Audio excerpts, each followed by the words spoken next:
Good evening, everybody. It's Lynn, the Leather Bag Lady. How are you all today? This evening, it is February 21st.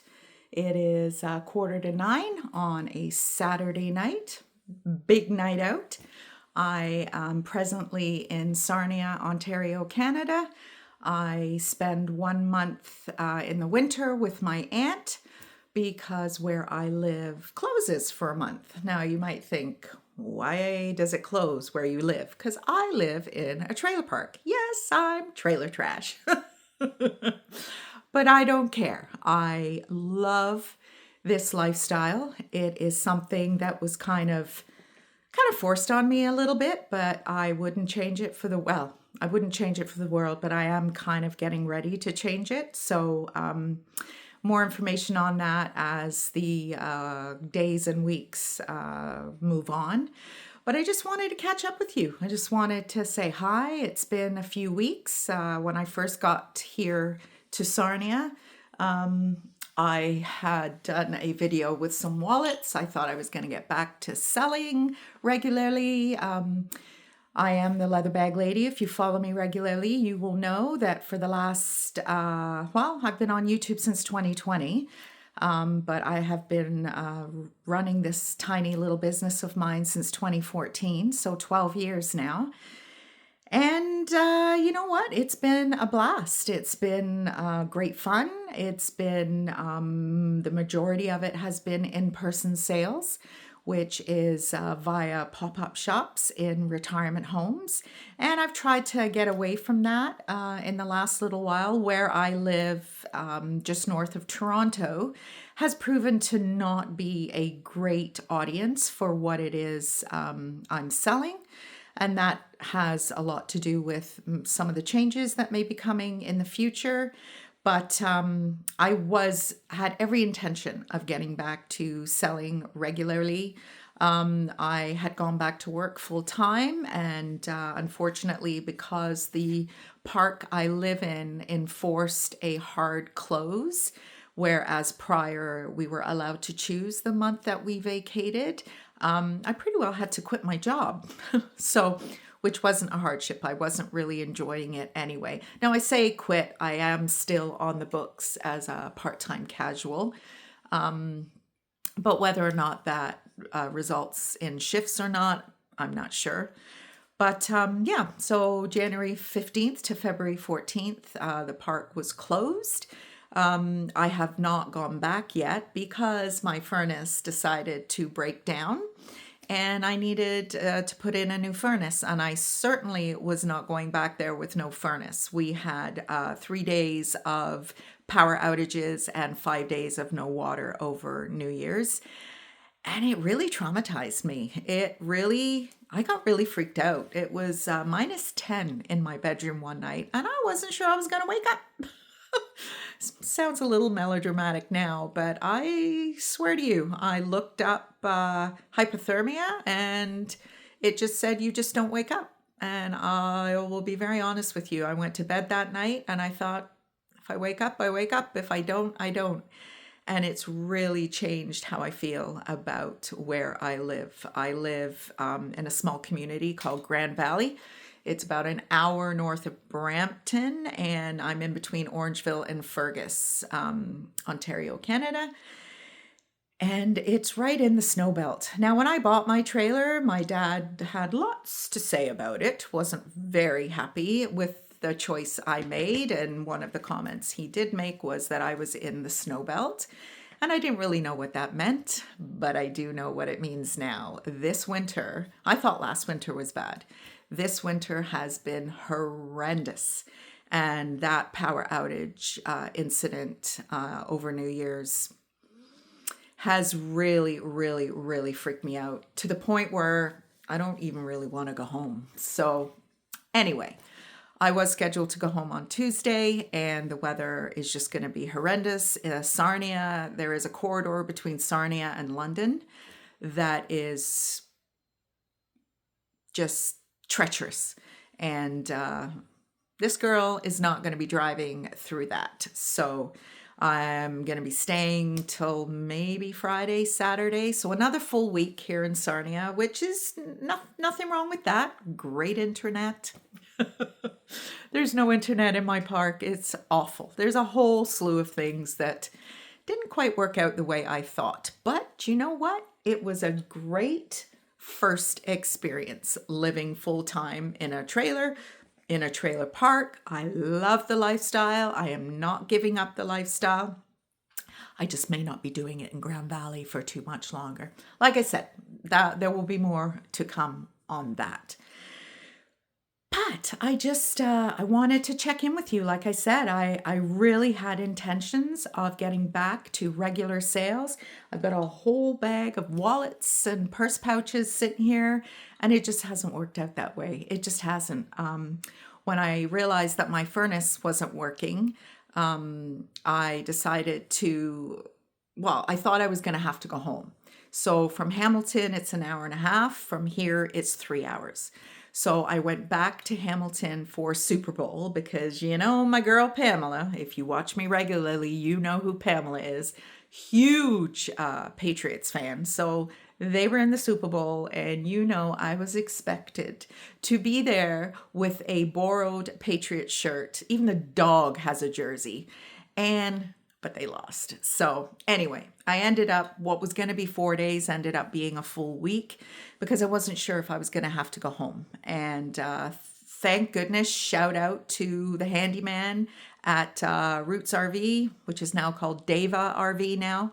New name, so God knows what that's gonna mean. And Arthur's Fuels. They are our propane supplier, and they have been amazing. They did a service call. They have actually installed a new furnace now, $6,000 later, but oh well. The furnace in my house in Hamilton costs the same amount of money as the furnace for the trailer. But anyway, they did all of that without me being there. The handyman, Dan, at the park, shout out to him. He doesn't watch my videos, but it feels good to shout him out. He's got a key to my place. He let them in, kept an eye on things, and I checked the monitor on my propane tank. And yes, my propane tank is now slowly using propane. So when I go home, it'll be nice and warm in there, thank goodness, because I was without propane for about 3 weeks.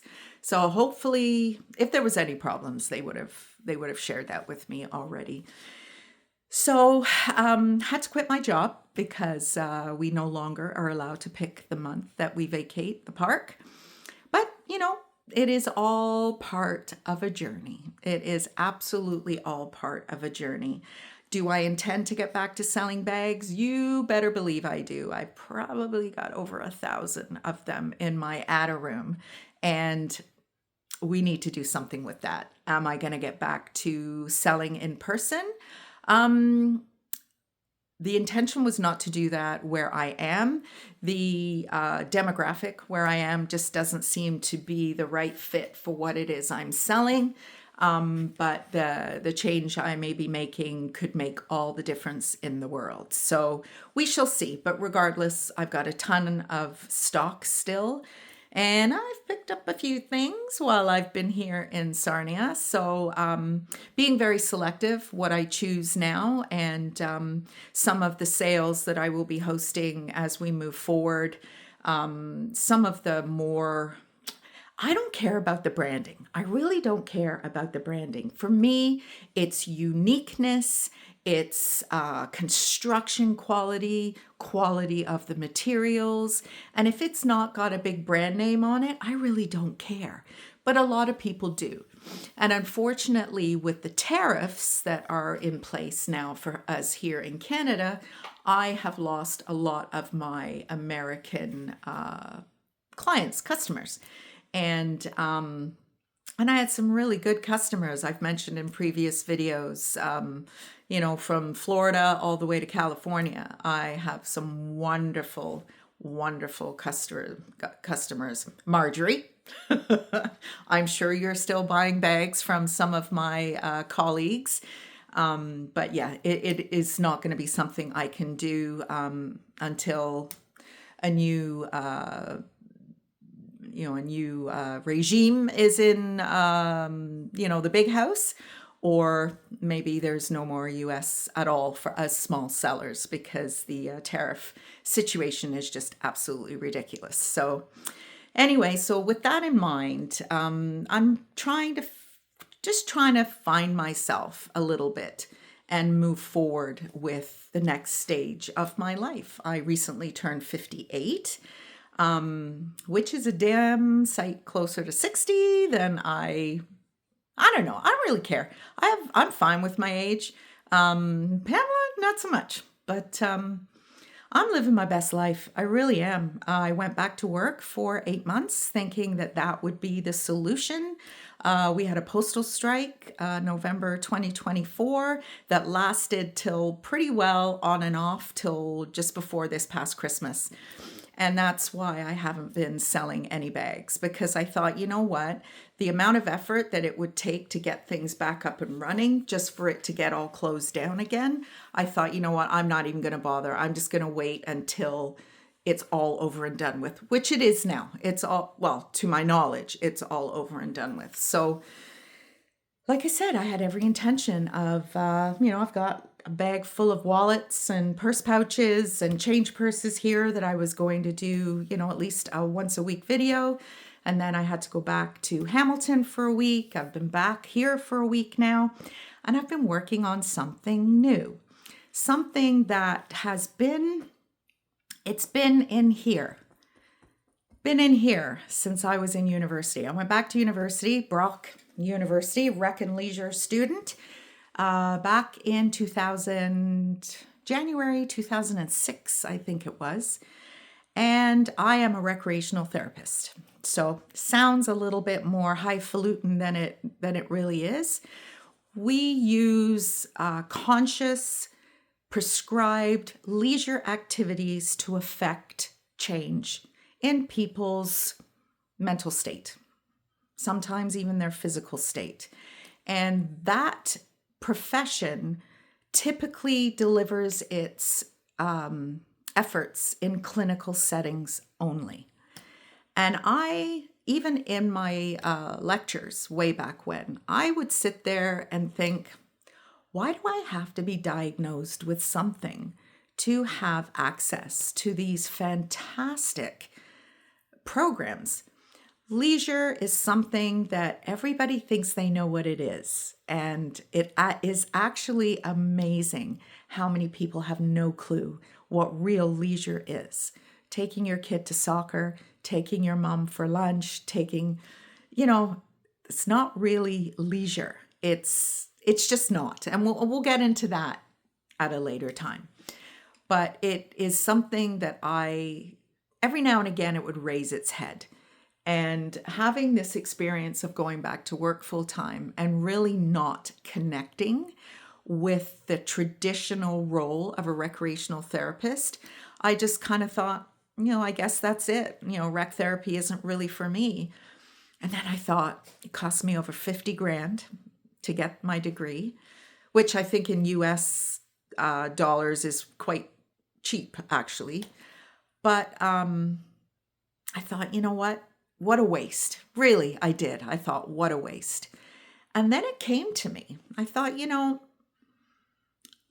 why don't I create something? Why don't I use my degree, my profession, to create something that will address something that I have just recently been through 3 times. This last one was pretty tough.